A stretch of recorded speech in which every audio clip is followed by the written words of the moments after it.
welcome to Creative Chronicles. I'm your host, Biba Sheik, and I'd like to introduce my lovely co-host, Jesus Washington. Hi. Today we have the Hinterlands Theater Company with us, and we're very pleased and excited to open up a conversation with them. And so we're going to kick it off and start getting to know each other and talking about their projects and who they are and how they work. And hopefully you'll have a beautiful evening. So I would like to ask you first, what is unique about your work and how is it valid in today's circumstances? Okay. Let's just go. Go into Go into it. It's a big question. into validity. Pour Yeah. into it anything you want. Can we introduce ourselves? Yeah, I'm Richard Newman, and this is Liza. Bilby. Liza Bilby. Mm-hmm. Just feel better with. Absolutely. There's No, some of we've- us who aren't here who work with us, but Yeah, we're so- here tonight. So. Okay. Welcome. Thank Thank you. you. Thank you. Well, maybe I'll just give a little history of our working together first. Is that okay? Absolutely. Yeah, it's fine. You can jump in. Sure. Mm-hmm. So we started working together in 2009. We actually started in Kalamazoo, Mm-hmm. and because Liza was teaching there, we had met in California. Oh, We had both been to a school called the Del Arte School, of Physical Theater. So we'd take a physical approach to our theater work, and so we met there, started working Kalamazoo. We're in Milwaukee for a little bit, and then came to Detroit in 2010. Mm-hmm. Um, And what brought you to Detroit? It's complicated. Yeah. But I'm from Michigan. I was born in Flint Mm-hmm. and grew up mostly in the UP Mm-hmm. in Marquette. And there's something about being in Michigan that's like familiar Mm-hmm. with the culture. Yeah, And it's it- very diverse. Yeah, and it was like weirdly being in Wisconsin, I was like, it's just like similar but a little different in this way that was really strange. But also, Richard grew up listening to techno, and like always loved the music and had Yeah. a soft spot for Detroit. And Mm-hmm. And we actually just were visited here a few times, and we just met people, and we really liked the people we met. And we had a project, we had a performance we were making that we had a commission to make for a theater that was producing it in Milwaukee actually, but we didn't want to stay there, and we needed somewhere to make the work, so we just Mm-hmm. we decided to give it a go. And what year was that, actually? 2010. 2010. That Oh wasn't my too long God. ago. no, not really. I mean, 12 years. Depends on- Yeah. yeah. Yeah, not too long. 12 years is, it's a little bit. For a theater company, it's a while. Yeah. Yeah, most theater companies Yeah. close by the 10-year mark. So, By the time? yeah. Yeah. So good. Well, Most- congratulations. We gotta knock on wood. Someone better find some wood today. Yeah. So, And, yes, go on. no, I don't know. So we started working. We moved. The neighborhood we're in is just north of Hamtramck, so it's right on the Hamtramck-Detroit border, Mm-hmm. but on the Detroit side. Mhm. And We loved it. yeah, We just Mhm. like love the neighborhood. We love the people in the neighborhood. There's a lot of permission to like be who you are. Mm-hmm. That was awesome.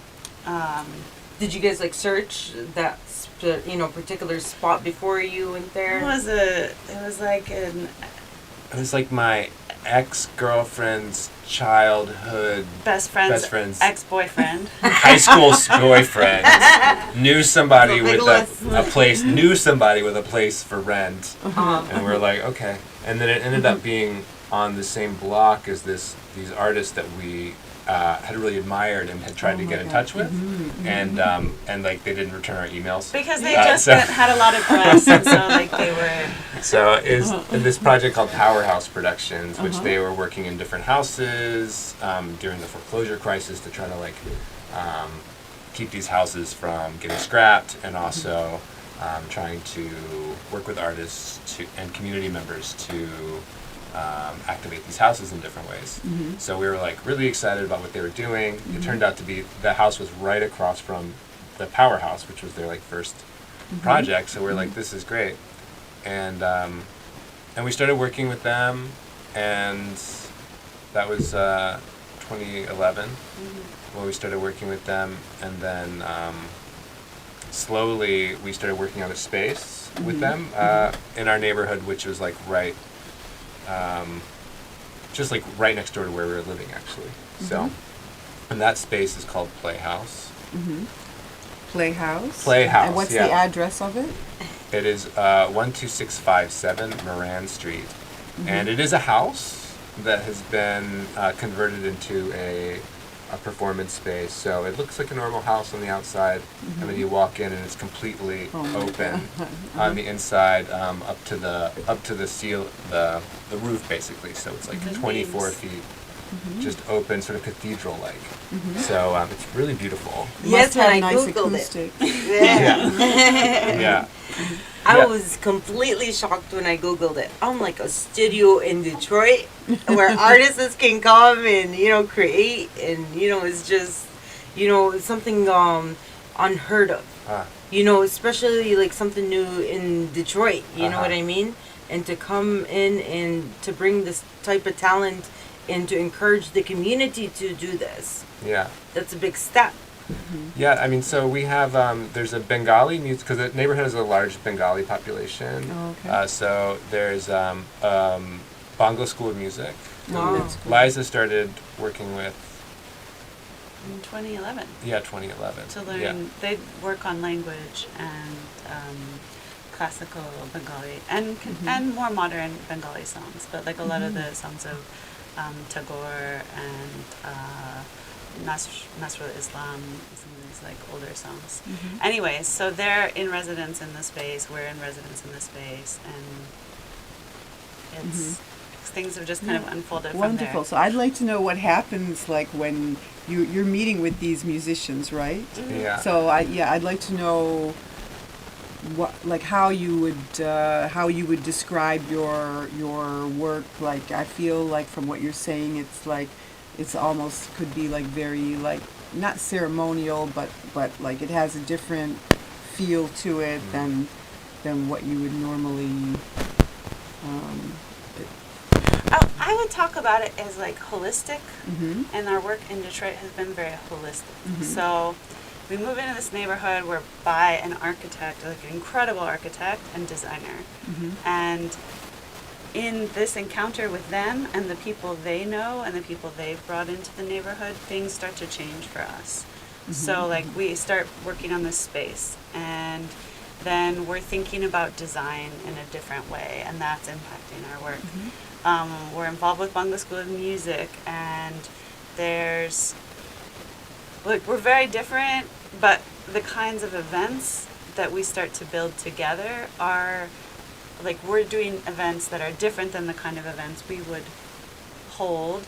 They're doing events slightly different than they would, because they have a space to spread out. We trust each other.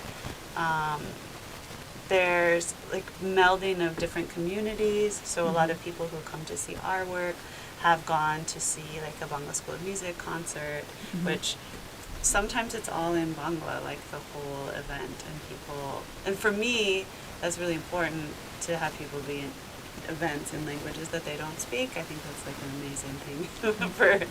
But how did you get the Bengali community to do this? Like, how did you get them to come out of their comfort zone?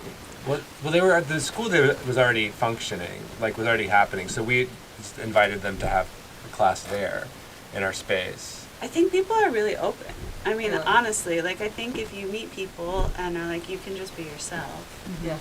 and you can do things your way, then you end up in this like really beautiful space. And Also, food helps. food helps, yeah. Yes, Yeah. Free food. And yeah, then- Bengali food. I mean, like all the aunties, like who Yeah, make all the make food. the food and it's delicious, and then like what are you gonna do? And then Yeah. everyone shows up, and like Right. people, like the kid across the street, who is like a little, his family is pretty conservative. he would still come, take the food, Oh. and then leave, which is fine. Like Yeah, that's it's all totally fine. fine, yeah. For me, it's like these little encounters start to change your life, and But it is true, like our work, because like we don't make our approach to theater is like pretty unconventional. Yeah, could you talk to us about that? Yes. Yeah. That because we worked for several years developing a performance. So like a normal theater would like takes a play and they rehearse it for like 3 to 5 weeks and then they put it on its feet. And we worked for 2 years. Working from the ground up, from the very seed of the idea to the creation of the characters, to the development of the text, to the design, and to a first draft, and then it continues and in we this. keep working on it even as we're performing it. We'll change it.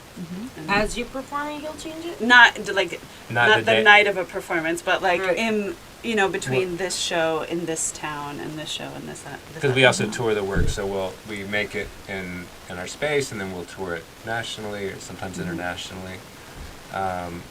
And so it gives us to work over time like this allows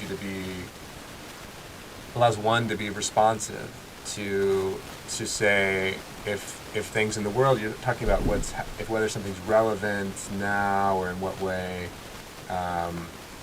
That wasn't the original word, but it was not relevant, but valid. Yeah. So it allows it over time to see these things are happening in the world.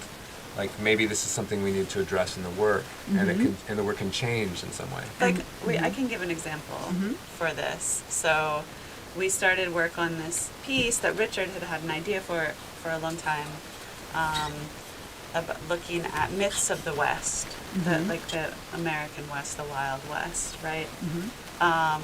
Because Richard's family's from Texas, and that's like a big part of his background. And so we started working on this. We were working on it in Milwaukee. It's related to some literature. We were using The Place of Dead Roads by William S. Burroughs and Blood Meridian by Cormac McCarthy as source material. But then we ended up in Detroit, and the language around Detroit at that time was all about pioneering and blank slate. Which is super problematic, right? And super incorrect somehow. So we were trying to grapple with that language while we were here, and while already working in the source material, and so that started to come into the work. So we saw these like destructive myths, American myths, which were super destructive. Like what? Yes. For example. Like myths of American exceptionalism, of manifest destiny, which became the name of the piece. So that somehow that This land belonged to these Europeans who came here, believed they had some right to this place, right? And we were seeing in like media, and at the time, like 2010, 2011, the same kind of language being used around Detroit and its resurgence, and which we were finding like disturbing, somehow, and also having just moved here, feeling like, oh, we're like sort of complicit in this somehow, and so it needs to be grappled with. Like we need to own up to the reality of this language, the reality of our own history, as like white people in the U.S., and the like destructiveness of the culture that we're part of. So like it was actually a very funny piece. Yeah. So all that, but funny. So that I think that's one example. I mean, like we also worked on this piece, the radicalization process, where we're looking at like 60s and 70s radical movements and how they reverberated today. And as we were working on it, like of course more and more things are always happening, so there's like ways for us to reflect in the material we're working on some of these current events, not in a way of like, okay, we're going to talk about directly, like in a topical way, like we're going to talk about the news of today or something, but to understand that that's people's context for the work. And so to be able to shape it based on what's happening. Did you guys notice that your work made a difference, like in the way people perceive and think? We have really interesting conversations after our pieces with people. I don't know if it makes a difference long term. I mean, like, art is one piece of the puzzle. Yes. But I do think it changed me. This stuff always changes me in how I'm working and what I'm thinking. I mean, there have been a few instances where, like, there was one project we were doing that was a public project that we were doing actually with the Museum of Contemporary Art, Detroit. That was in the Mike Kelly Mobile Homestead, which is like this mobile home that's in the back of the museum, but that can travel. And we had this, we were doing this project called The Enemy of My Enemy, which were a series of collaborations with, what's that? Oh, no. Oh, we have to do the thing? No, no, go ahead. Oh, no, okay. Anyway, Just- we were working with artists in China and Russia and in Iran to do collaborations and to look at, like, nationalism. And someone came to the event and ended up opening up afterwards about his work in the military and in paramilitary organizations, and, like, in this really powerful way. And did he change? Like, I don't know. But he had permission to talk. To share in some something. way. Yeah. You are watching WJZZ Cool TV, the coolest station in the world, streaming live on Facebook, YouTube, and Twitter. Like, share, subscribe, and thank you so much for watching WJZZ Cool TV. We have with us today the Hinterlands Theater Company. Liza and Richard are explaining to us a little bit about how they got situated in Detroit, and we're starting to learn about a little bit about their work, and we will continue. So, how do you think your work is valid under today's circumstances, and why would you, or do you, I think you do, why do you disagree with consumer art? I mean, like The Where- radicalization process, Yeah. I felt that it was a very deep research about what would be valid in today's world, and that's why I'm asking. yeah. I mean, there's we do take an anti-capitalist approach to our work, in the sense that we do try to prioritize people over product. And don't you is your work then, would you consider your work, especially since you work a lot with energy, much more than a lot of other theater groups, and with kind of healing arts in a way,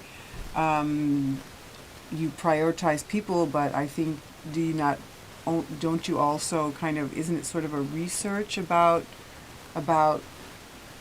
people, about the identity structure of the eye, or something like that?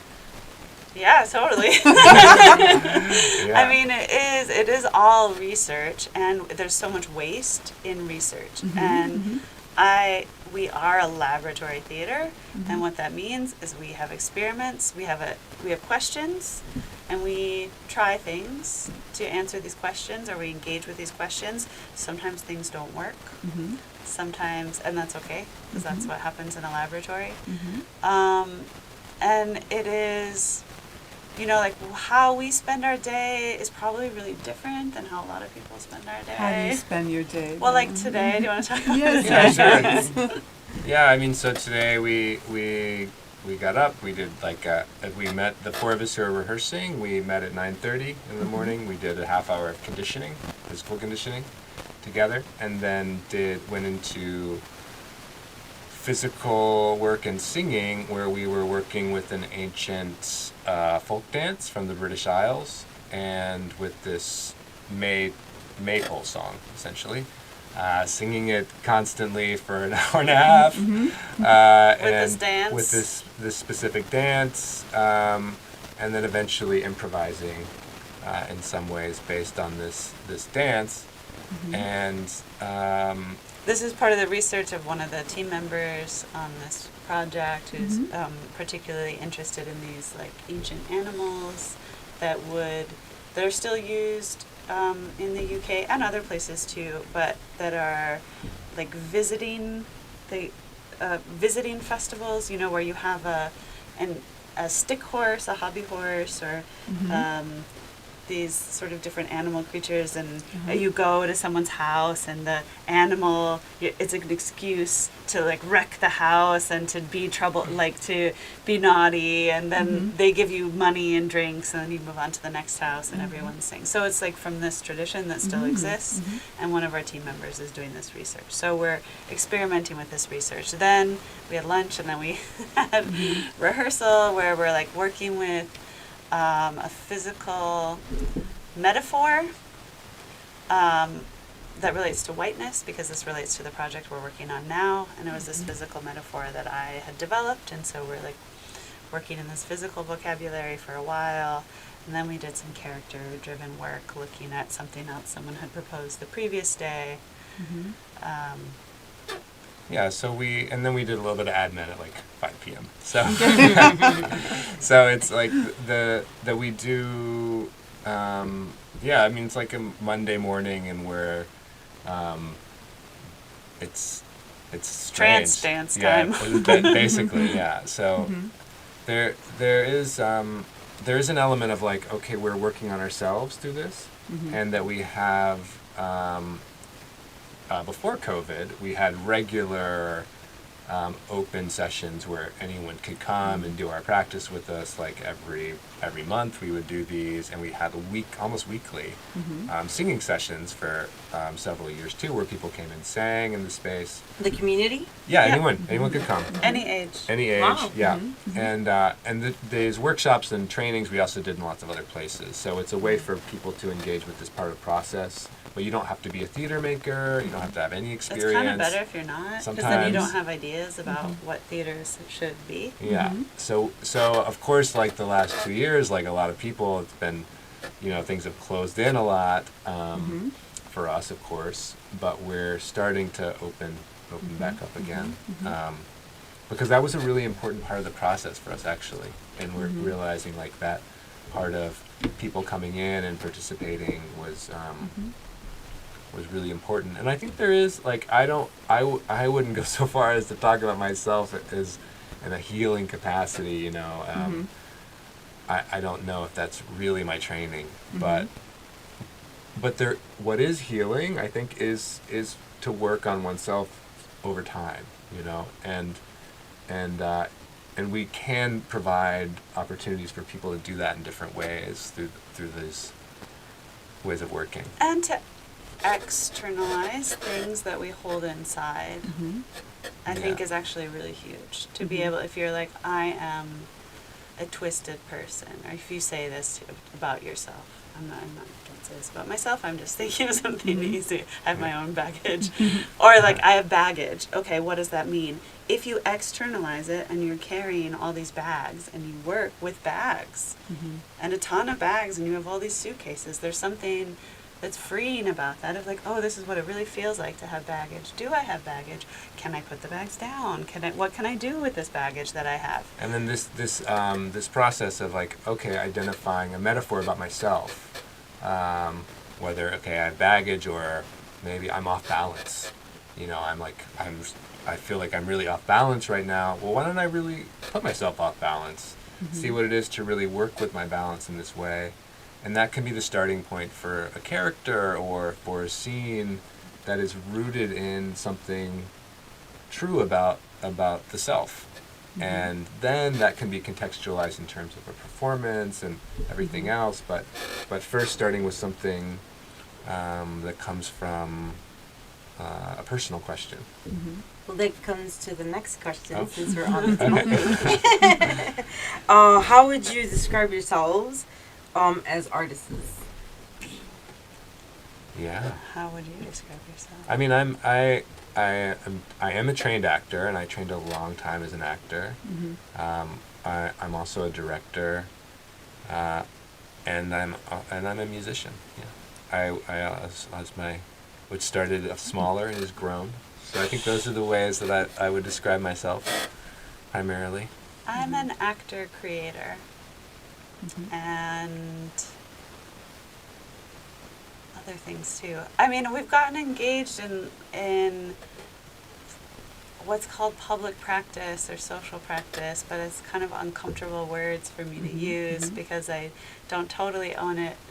But we do a lot of. But we do a lot of public work that is in the visual art world that isn't visual art. I would never call myself a visual artist, but there is something like. But we find ourselves working a lot with museums and galleries, And I like doing it, and I do a lot of. I really enjoy work in community that is surprising and not what you'd expect, but also takes things that are happening in the community and elevates it, or like gives it attention and love. So that's something. So there's like a curatorial process too, like because we work a lot with other artists, and we also commission works by artists that we admire, or Sometimes they're works we wish we would make ourselves. yeah, exactly. Yeah, but there's people that so I think we are, because of our space, we have something to offer artists, and so we can also say like, oh, okay, there's this artist I really would like to work with, like let's invite them to work in the space, or oh, there's this Detroit artist that we feel like should get more support, like let's give them a residency and maybe we can find them some money. So we also do this kind of producing work and curatorial work that's important somehow. And I like training people. I teach also, and I actually really enjoy helping people feel better about these attitudes they have about. There's a lot of misconceptions people have about the body, their body, and about their voice. And I have misconceptions about my voice in particular, less now about my body, but it is always changing, and I'm like 41 right now, so it's You're changed a lot. growing as you're doing this. Yeah, totally. And I want other people to feel like they can change. That we can all, that we're all, That we all have the ability to change. yeah, and that we're all changing whether we like it or not. And so there's some liberation in that. So to me, there is this important part of the training people. Yeah. I don't know what that is artistically. And I translate, and I like that. And when you train people, do you go through like a physical training and a vocal training and a theater training? Are they all connected together somehow? And if they are, could you explain how they are? Yeah, I think sometimes we end up we'll often start from a physical place, or it depends on who the person is who comes to us. Sometimes we've worked with people with dance backgrounds, we've worked with people with theater backgrounds. We do work all together with these things because we're looking for images. You are working physically, but it's not movement for movement's sake. You're looking for images or memories or characters or something. And then working with the voice. Right now we're doing a lot of work with song, but we have also done a lot of work with text and how people use text and how you speak text. Yeah, I mean, right now, because the current project we're working on is working with traditional Appalachian songs. There's a bunch of layers to the piece, but one of them is looking at Appalachian migration to Detroit, which there was a big migration here, which isn't talked about that much. And when was that? Between the 1930s and even up until 70s, yeah. Yeah, 70s. It was for the auto industry. It came and went. Yeah, but like some neighborhoods, like so Corktown, but like north of 75 there, was called the Briggs neighborhood. Now they call it like North Corktown. So that was like a big Appalachian population there. There was a big population in like Brightmoor, Redford area, and then like Taylor, some of these like suburbs, like which people call like Taylor Tucky, and Warren, Hazel Park. There's like a lot of these like first rung suburbs had these like populations. So so there's like a historical component to the piece, but then we're also working with these songs, and so yeah, we've been singing a lot. We sing every day, usually, sometimes for quite a while.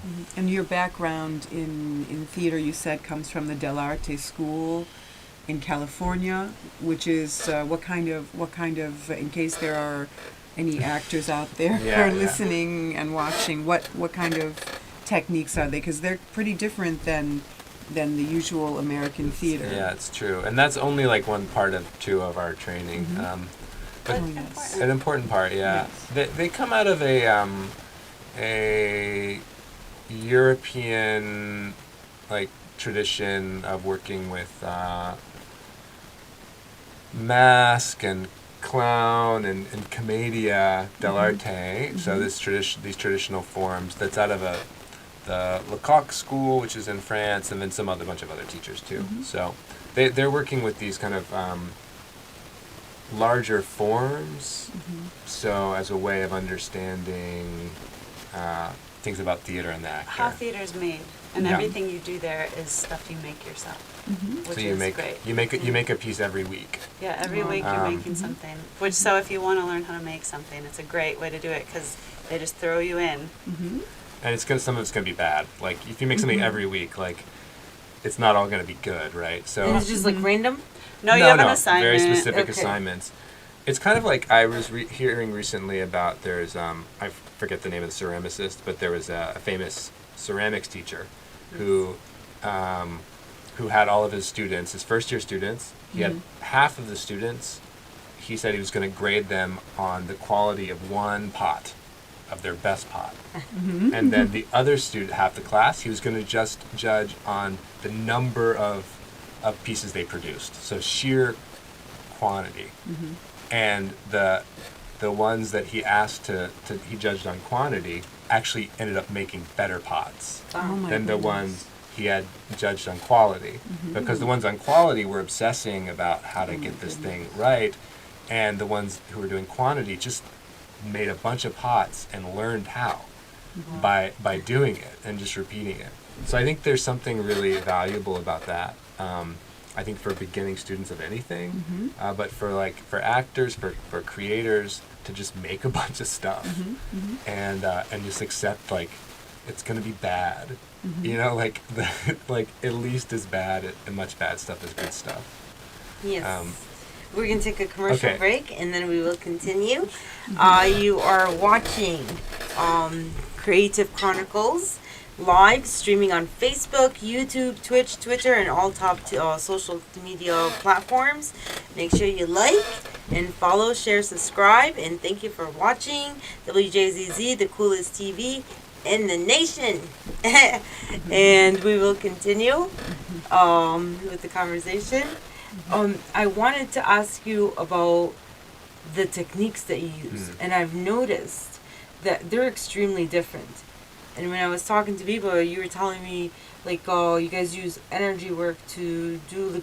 I noticed like the expression is different, the emotions are different, and like, can you talk about that? Yeah. Yes. So we do.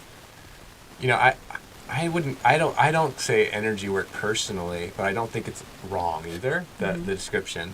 But it does, like, there are people who use energy work in like a healing way or like as practitioners, like Reiki, et cetera, and I just don't want to like confuse what we do with that kind of work. But we do physical training that is meant to expand the presence of the actor, performer. That is sometimes this. So I'm trying to like how to even to describe. So sometimes like for one training we do, we start with stretching and then we start to expand that stretching until it starts to take up more and more space in the space, and then we build the tempo of that until the movement is incredibly fast and full, taking up huge amounts of space, explosive movement that fills the whole space, and then and then we stop and silence the breath and move ourselves slightly off balance, and then repeat this process, and it builds an energy in the body which then can be used as a performer to guide the attention of the audience. It can also be used creatively to create characters, to fill an image on stage. But we do. But that training, I'll just say, Yeah. is like comes from an artist named Carlos Simeone, who's a Brazilian artist and has a company called Lume Teatro, and it's research that he was a part of into these like different energetic bodies, and that body that was described is the energetic body. There's a vibration body and a ghost body and all these different bodies, and so that came to me. I brought it to the company, and Richard, having not experienced seeing me, was found a way to develop it, to make it ours, and like a way that we want to use it, and so it shifts. We also, I spent 5 years at Double Edge Theater, which is there in Western Massachusetts. Stacy Klein is the director there, and she was a student of, she was Rena Moretska's assistant, who was from the Grotowski lineage, Jerzy Grotowski. So a lot of the training we do is in a lineage, not all of it. No, but some, Simi is also in this lineage via other people. Yeah. So there's a lineage of, and it's not like a straight line. It's like a big weird web, of people who are doing this kind of physical and vocal work that is. It is for theater, and also it is getting at something else too. And I mean, it's energy work, but it's always done in the context of theater and performance. It's never inseparable from the methods of other theater masters who have given the techniques to actors. So I think we've come to a time in life where it's possible to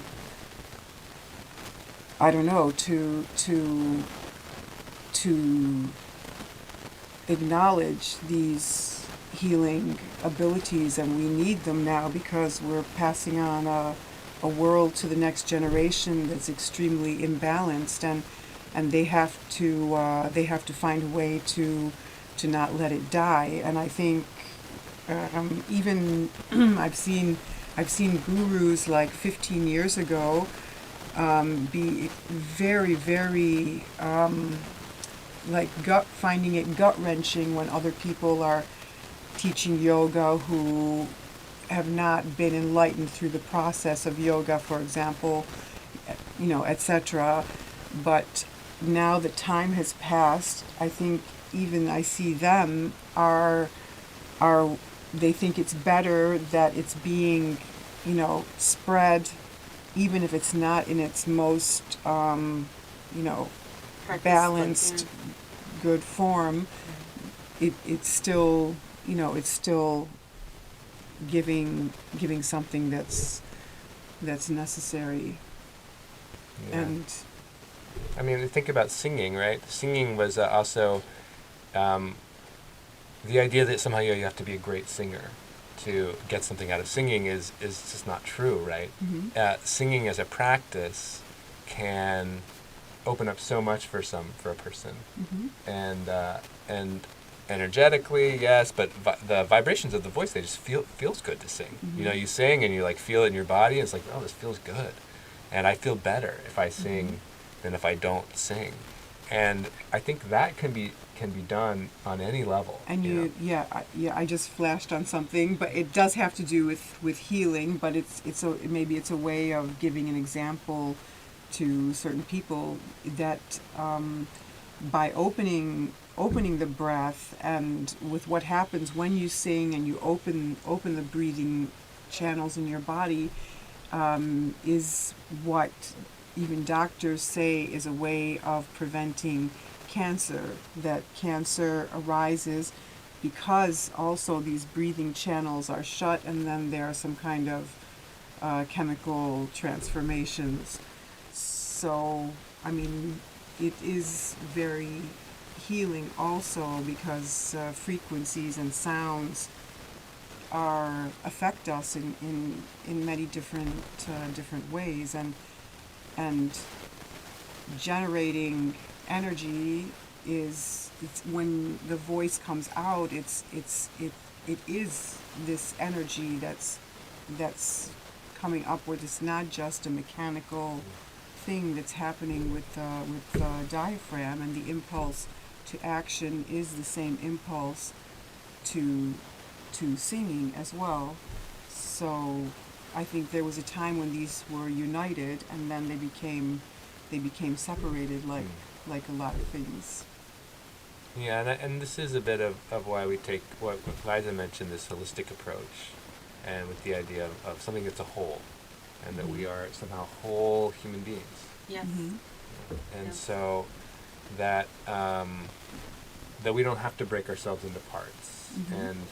And there's something about being, I think there's still room for like people to be great singers, you know, or Definitely. like masterful dancers, or all of these things. Like it's totally, that's fantastic. People should do that.